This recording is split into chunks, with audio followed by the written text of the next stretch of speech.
Teman-teman, di hadapan saya ada buku berjudul Api Penyucian, berdasarkan riwayat hidup dan kesaksian para kudus yang ditulis oleh Pastor FX Scope SG dan diterbitkan oleh Marian Center Indonesia.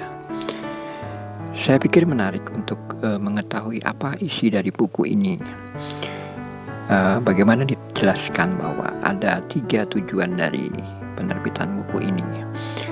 Dan saya yakin buku ini menarik, khususnya bagi kita yang Katolik, bahwa kita percaya adanya purgatorium, yaitu saat dimana kita harus menjalani pemurnian diri bila memang kita layak menghuni kerajaan surga.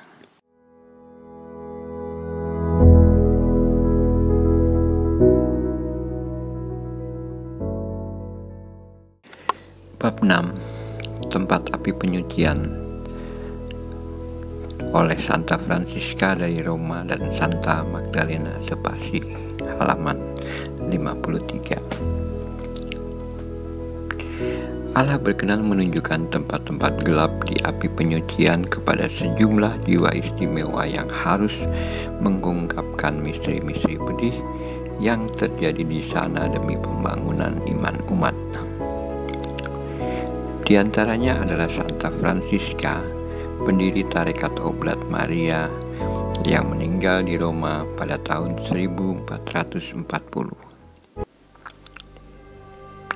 Allah melimpahi dia dengan terang yang cemerlang mengenai keadaan jiwa-jiwa dalam kehidupan di alam lain. Ia melihat neraka dan siksaan-siksaan mengerikan yang terjadi di sana. Ia melihat juga bagian dalam dari api penyucian dan tatanan yang misterius. Kata Santa Francisca, api penyucian dibagi menjadi 3 bagian yang berbeda, yang merupakan 3 provinsi yang amat luas dari kerajaan penderitaan itu.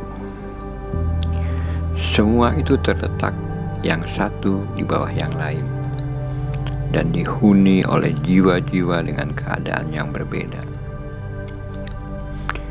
Jiwa-jiwa ini dikuburkan sangat dalam sesuai dengan kondisi kecemaran mereka. Semakin dalam, semakin jauh dari saat pembebasan. Wilayah yang paling bawah dipenuhi dengan api yang berkobar-kobar, tetapi tidak mengerikan seperti neraka. Itu adalah lautan api yang sangat luas, yang menjulurkan lidah nyala api menjilat dahsyat. Tak terbilang jiwa terjun ke dalam nyala itu. Mereka itu adalah jiwa-jiwa yang telah menyerahkan diri kepada dosa berat yang mematikan. Dosa-dosa itu telah mereka lakukan sebagaimana seharusnya, tetapi tidak diberi silih dengan cukup selama mereka masih hidup. Berkat penglihatan ini, hamba Allah ini menyadari bahwa untuk semua dosa berat yang sudah diampuni, masih ada penderitaan yang harus dijalani selama 7 tahun. Masa ini tidak dapat diukur secara pasti karena dosa-dosa berat itu berbeda kadar beratnya, tetapi sebagai hukuman kurang lebih sama. Meskipun jiwa-jiwa itu terbungkus dalam nyala api, penderitaan mereka tidak sama.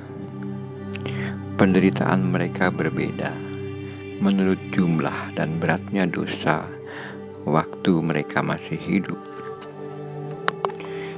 Di api penyucian yang paling bawah ini, Santa Francisca melihat jiwa-jiwa kaum awam dan juga jiwa-jiwa orang yang sudah dikuduskan bagi Allah. Kaum awam ini adalah mereka yang sesudah kehidupan yang penuh dosa telah mengenyam kebahagiaan setelah bertobat dengan tulus. Jiwa orang-orang yang dikuduskan kepada Allah itu adalah mereka yang dulu hidup tidak selaras dengan kekudusan panggilan mereka.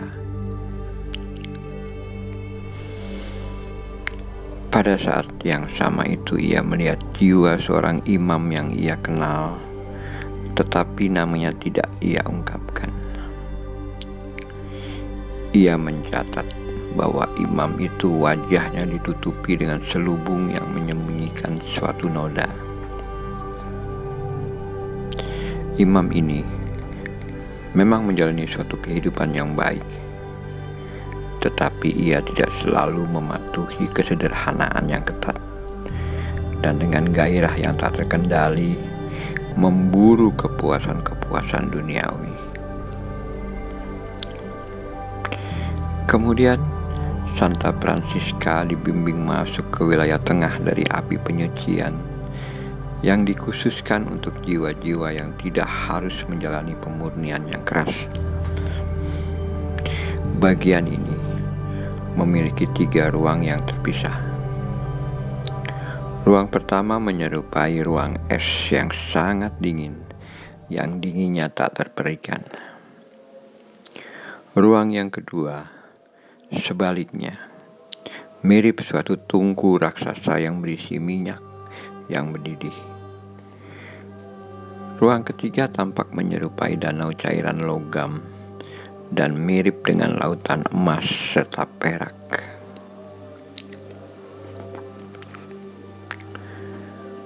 Wilayah paling atas dari api penyucian yang tidak dilukiskan oleh Santa Francisca adalah tempat tinggal sementara bagi jiwa-jiwa yang masih harus mengalami penderitaan ringan.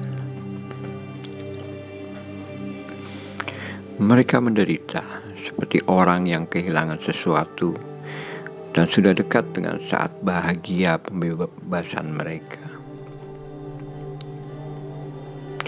Demikianlah secara singkat penglihatan Santa Francisca terkait dengan api penyucian. Pada video berikutnya kita akan melihat bagaimana cerita dari Santa Magdalena de Pazzi, seorang Karmelit dari Florence, sebagaimana dituturkan dalam riwayat hidupnya yang ditulis oleh Pater Cepari. Cerita ini akan memberi gambaran yang sangat jelas mengenai api penyucian. Sementara penglihatan Santa Francisca di atas hanya memberikan gambaran sekilas. Penglihatan dari Santa Magdalena ini terjadi pada tahun 1607. Terima kasih.